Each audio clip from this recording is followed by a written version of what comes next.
about Davon, and I'm going to give you the details on that homicide. On July 4th, just around 9:20 in the evening, 7th District officers were in the 1400 block of Cedar Street Southeast. They were flagged down by a citizen in reference to a shooting that had just occurred. They found a juvenile victim who has been identified as 11-year-old Davon McNeil. He was lying just outside of his home. He was in his mother's arms, and he was suffering from a fatal gunshot wound. As the mayor said, we want to express our sincere condolences to Davon's mom, to Davon's family. I can't imagine what it would be like to hold your 11-year-old son in your arms as he's losing his life. We have some of the best detectives in the Metropolitan Police Department that are assigned to this case, have made significant progress.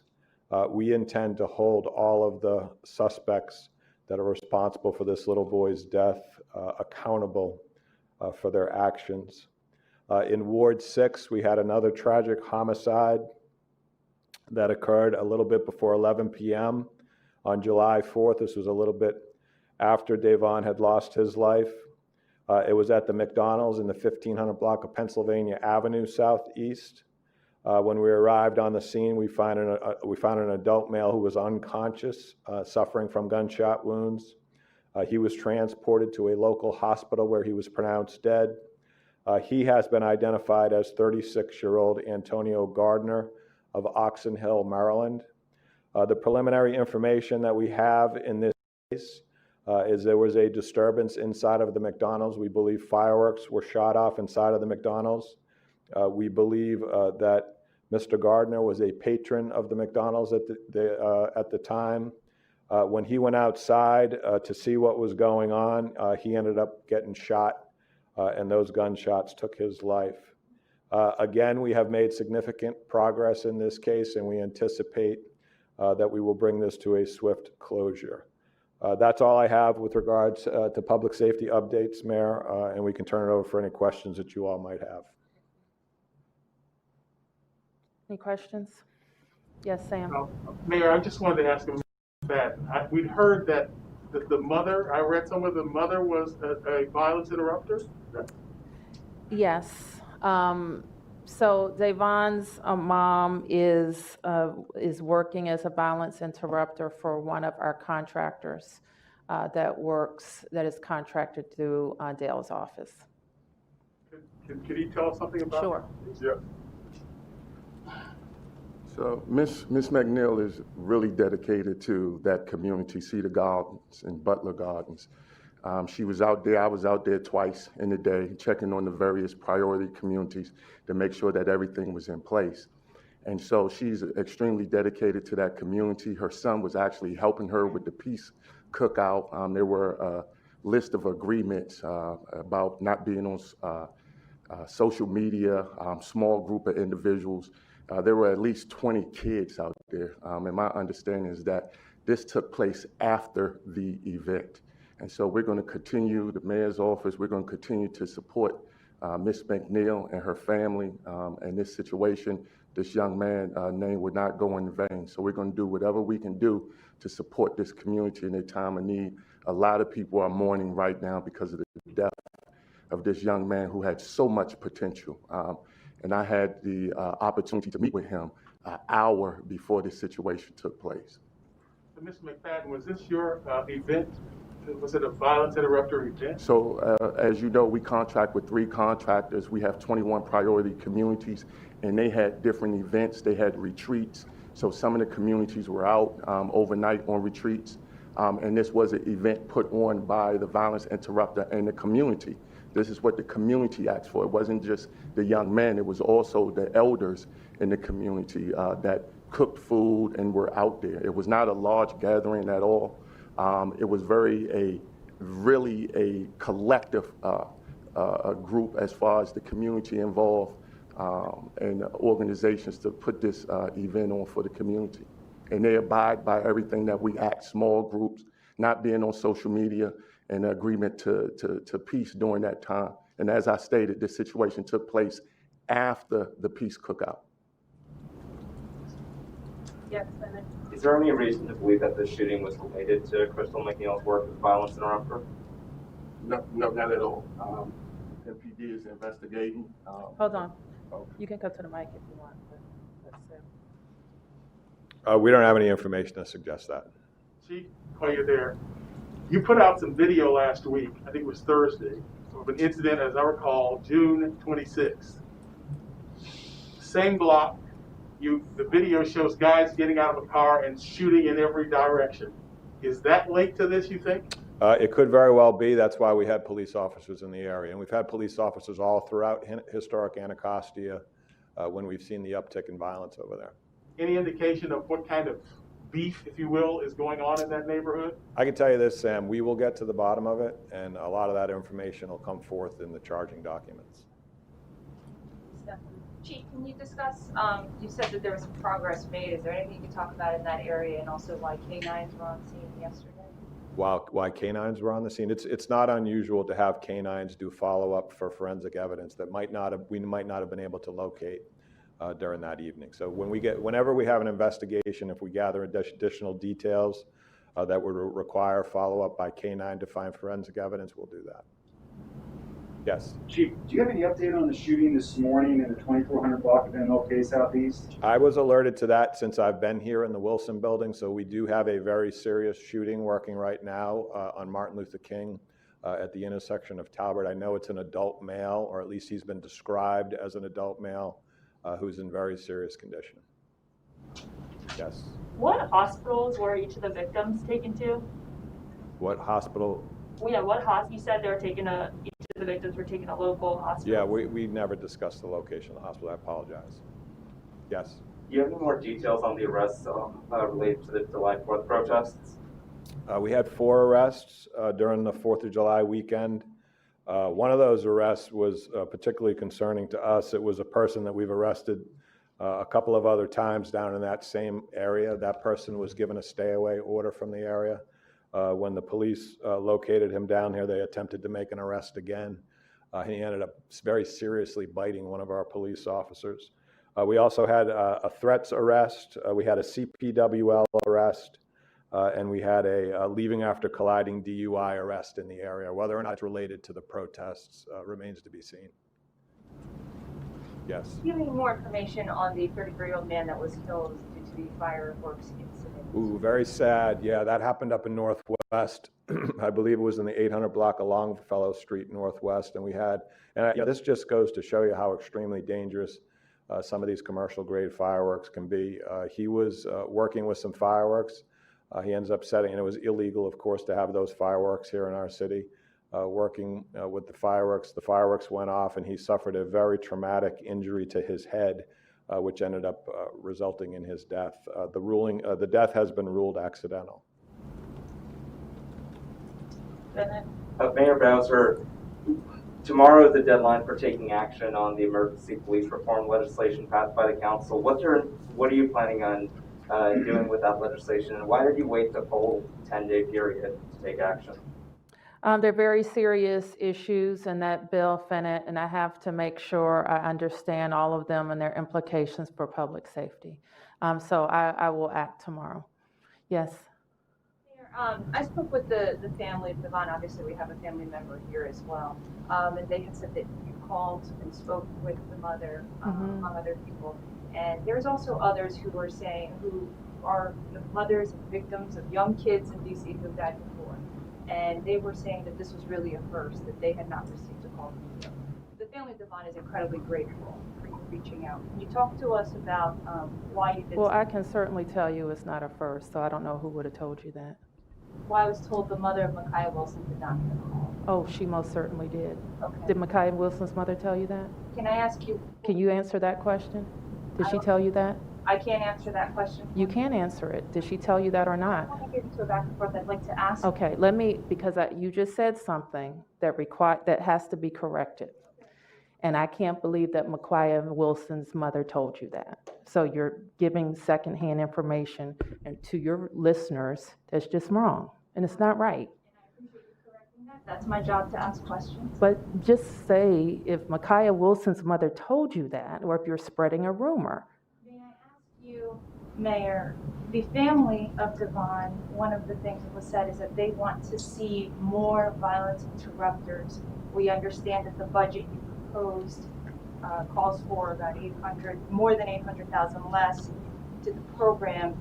Are you planning to change that? And what was some of the message, if you can, to some of the communication that was said to the family yesterday, and why you reached out?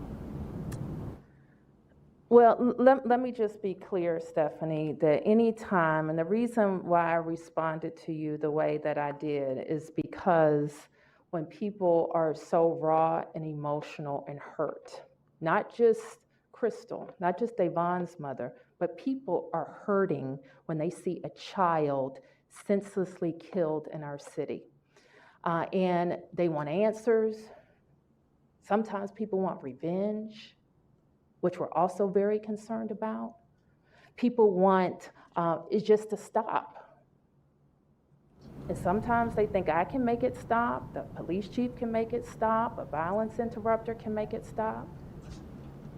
And to have this confluence of having an event sponsored by violence interrupters, have the child of a violence interrupter killed. So are you suggesting to me that there's some magic answer that's reflected in my budget? I wish there were. Will there be a magic answer reflected in the budget the council approves? Probably not. But it all makes us feel powerless to stop gun violence. And that's what we have to fight against, feeling powerless to stop gun violence. We have to make sure that we're using every tool at our disposal to stop people who would be willing to do this. So I was thinking about this today. We're dealing with the response to a health pandemic, to demonstrations brought on by outrage of an American being killed on the streets, representative of other Americans killed on the streets. And now we see our kids killing each other. Over what? I guarantee you when they find out what this is about, it's going to be about nothing. It's going to be about absolutely nothing. So the other epidemic that we have to respond to is this sense of hopelessness of kids with guns that will kill other kids. So when I spoke to Crystal and I spoke to John and his wife, all I can really say is how sorry I am. How sorry I am that they lost this bright, beautiful boy who should be doing what 11-year-olds are doing. That's what he should be doing. And because somebody senselessly shot up his neighborhood, he's dead. It's not a game, it's not a video, it's not coming back, it's real bullets kill children. So that's hard to convey to a mom who's heartbroken and shell-shocked. And sadly, I've talked to a lot of moms in this situation. And frequently the day after, they don't really know how to be, or what to say, or what they need. But I can say that she knows that the city hurts with her and is with her, and we're going to do all that we can to help her. Yes. Mayor Bowser, you made the point that that there's no magic solution in a budget to gun violence. What would you say to people who want to use this incident to argue against cuts to police budget, against cuts to the police budget? I'm sorry, Bennett, could you give me that again? What would you say to people who want to use this incident, what happened over the weekend, the killing of Devon, to fight back against the council's proposal to cut from the MPD budget? Well, there are a lot of reasons to fight back against that. But I think that you've heard, and we frequently see, when there is such a attack on a community, on a family, on a child, that people want the police to do something about it. And I don't think that's going to change, whether their budget is cut or not. There'll just be fewer of them to do it. Any other questions? Mark?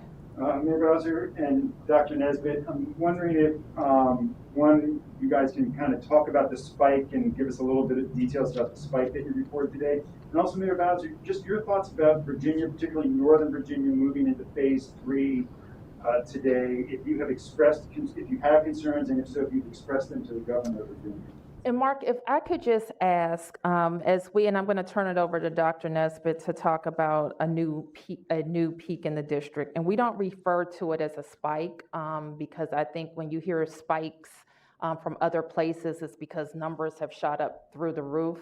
You know how we measure a change in a peak. So I don't want to give the impression to your listeners when they hear spike that it's a huge number of new cases, because that's not the case.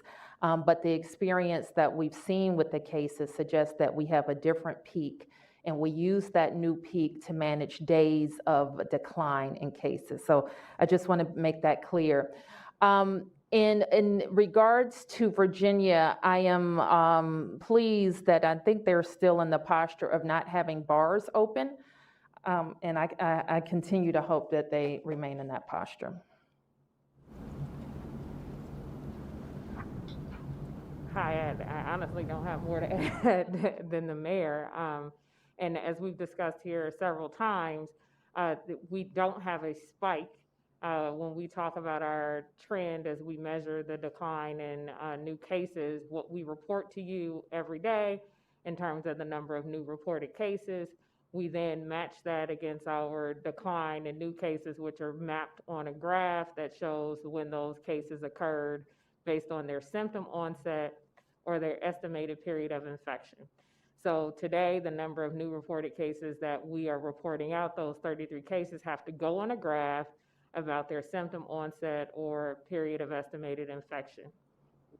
And so that will adjust that period of decline. So the peak number of cases aren't related to, as I've stated here on a number of occasions, the 33 or the 44, et cetera. So it would be erroneous to say that 33 cases reported today represents a spike in cases, or us having to adjust the new peak date from back on the 22nd that we previously reported out, or last week when we had to reset, or resetting today, representing a spike in cases as some other states are experiencing, with the total number of people in their community being infected. So that's why we encourage you to actually look at the dashboard, which is why we publish the dashboard, to be able to follow along. And again, these things are complicated, statistical and epi perspectives. Our take-home message for people is protect yourself, protect others, wear a mask, keep 6 feet of distance, and choose your activities wisely. We also want people to understand that when we feel it's appropriate for us to turn on new activities, we're going to make those recommendations to the mayor and then advise when it's appropriate to move into phase 3. Yes, Benna. So the widespread demonstrations, that started in early June, and we're about 4 weeks after that, and we haven't really seen a significant spike in cases since then. Is it too early to say if these protests are a significant source of transmission, or does that data show you that it wasn't a significant source of transmission? Well, you've laid it out perfectly. You know how many weeks it's been. We continue to have them, so it's kind of a rolling 3 weeks. At the start of it, I think Dr. Nesbitt was interested in saying, well, I shouldn't think, but Dr. Nesbitt will say what she was interested in saying. Sorry. Talking too much. So what some observations have stated is when you see a change in the public health, the epidemiologic conditions in your community, it can take about 20 days to see that those changes reflected in your data. Different jurisdictions had different experiences with mass gatherings. In the district, we have not seen or heard our new cases report that their exposure is being associated with mass gatherings, but other activities. We continue to monitor that. So we have not been heretofore able to associate mass gatherings with our particular new cases. That being said, as the mayor has highlighted, we continue to have mass gatherings, so it does not allow us to exclude mass gatherings as a potential option or source of exposure here in the District of Columbia. So we continue to monitor that. So from a public health perspective, we cannot definitively exclude mass gatherings. What are the biggest sources of exposure you're seeing with the new cases? Oh, we continue to see household contacts as a source of exposure, as well as essential activities as a source of exposure, and other activities that are coming online. Because the district has had a slow phased reopening, we don't have the high risk exposures that other places have had, such as bars and nightclubs, et cetera, showing up in our data, which may contribute to us being in the posture that we are in versus other communities. Okay, Mark? Mayor Bowser, could we switch to sports and could I just ask your thoughts on, there's a lot of momentum now around the Washington NFL franchise name change, both from corporations and now we're hearing from minority ownership. What are your thoughts about how this is moving and whether it's moving in a direction where it makes it easier to find this team back in Washington, D.C.? Well, there's a lot in that question, Mark. And first, I am happy to see the team and the league moving in the direction to change the name. And I hope they make clear what the process is to do that. You also mentioned, and I think we all read this morning, that there's some of the ownership that's looking to get out of the franchise. And I actually think this would also be a great opportunity for the team in the league to look for more diversity in their ownership. And I hope that they will make that a part of their discussion if there's actually going to be some transfers in ownership. And lastly, I think that the team called Washington Anything should be playing in Washington. And this certainly, I think there would be a lot of issues. So I would hardly say that the name is the only issue that would have the team or Washington choose to have a stadium. All right, last question. We've heard some anecdotal reports of 7 to 10 day waits for coronavirus test results. What does the data show about what the wait time for getting test results back are? And is that a significant problem? Well, it's one that we monitor very closely, and Dr. Nesbitt and DOH would really like to minimize, as I'm sure you know, for their contact tracing efforts, having those test results as quickly as possible from the test date makes all of our other work more effective. Let me ask Chris Rodriguez to talk to you about our experience with turnaround times for our publicly supported labs, testing sites. Yep, thanks for the question, Fennett. On average, our test result turnaround time is about 3 to 5 days. We can't rule out the possibility that there are, from time to time, residents or individuals that wait longer than that. But generally speaking, our turnaround time is 3 to 5 days. And we did have early on in our opening up fire stations and following the big demonstrations at the beginning, we had an influx of tests, and probably if there were people who experienced longer wait times than that, it was around those sampling collection dates. All right, thank you, everybody.